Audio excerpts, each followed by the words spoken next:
Now, one of the things that I was hopefully trying to convey with that reading is how fucking dire the beginning of this reading is.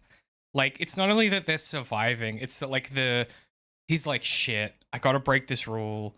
I gotta go to this farmhouse, yo. And he goes to the farmhouse, and he's like, there's a locked, like, basement. This is it. Like, it's locked for a reason. And the boy's like, hey, we absolutely should not fuck with this. And he's like, no, like, we have to do this or we're gonna die.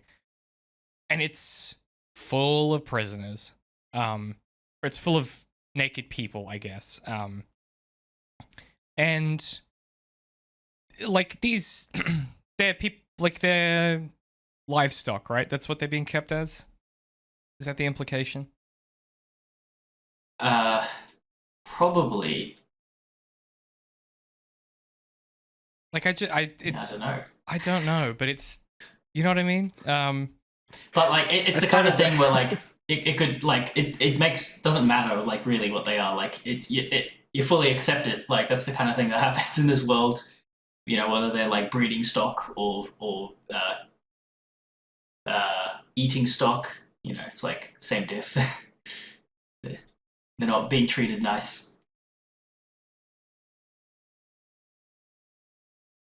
Jam has a look.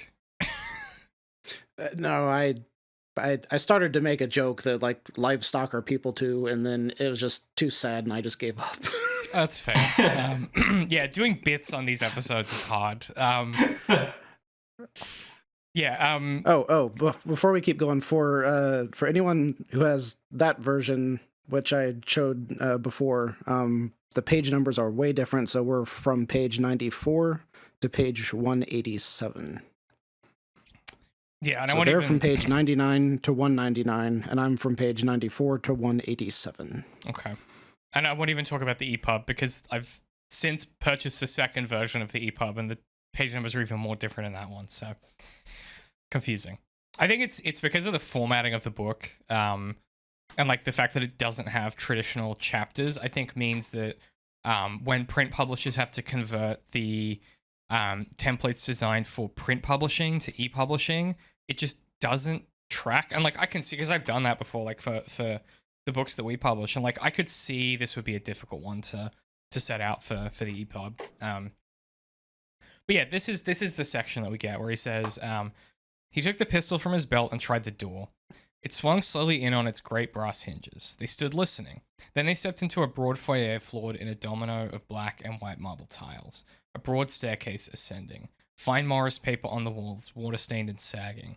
The plaster ceiling was bellied in great swags, and the yellow dental molding was bowed and sprung from the upper walls.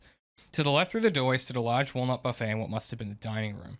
The doors and the drawers were gone, but the rest of it was too large to burn. They stood in the doorway. Piled in a window in one corner of the room was a great heap of clothing. Clothes and shoes, belts, coats, blankets, and old sleeping bags. He would have ample time later to think about that. The boy hung to his hand. He was terrified. They crossed to the foyer, to the room on the far side, and walked in and stood. A great hall of a room with ceilings twice the height of the doors. A fireplace with raw brick showing where the wooden mantel and surround had been pried away and burned. There were mattresses and bedding arranged on the floor in front of the hearth. And this is him basically beginning to piece together like that something is up here.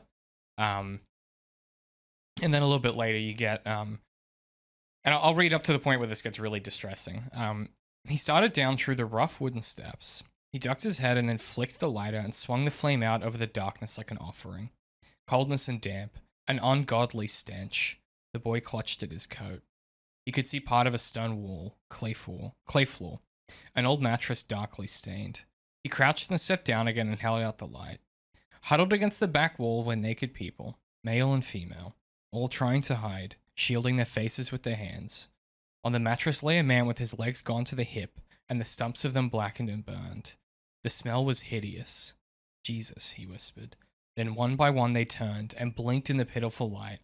Help us, they whispered. Please help us. Christ, he said. Oh, Christ. He turned and grabbed the boy. Hurry, he said. Hurry. He dropped the lighter. No time to look. Yeah. Pretty grim. Pretty dark. Yeah. McCarthy really going for the gross out, I think, in a way that Stephen King always tries to do and rarely lands. You know what I mean? Like, it's got that type of vibe.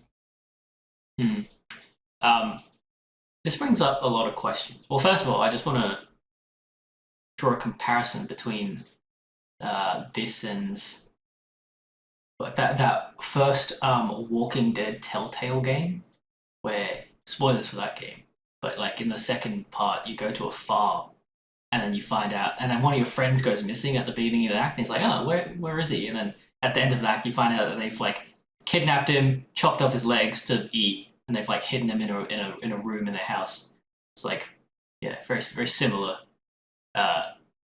People get very diligent with their cannibalism in the apocalypse, it seems. Yeah, authors love this thing of like, yeah, if you're gonna eat people in an apocalypse, you're gonna do it with some level of cunning and guile. But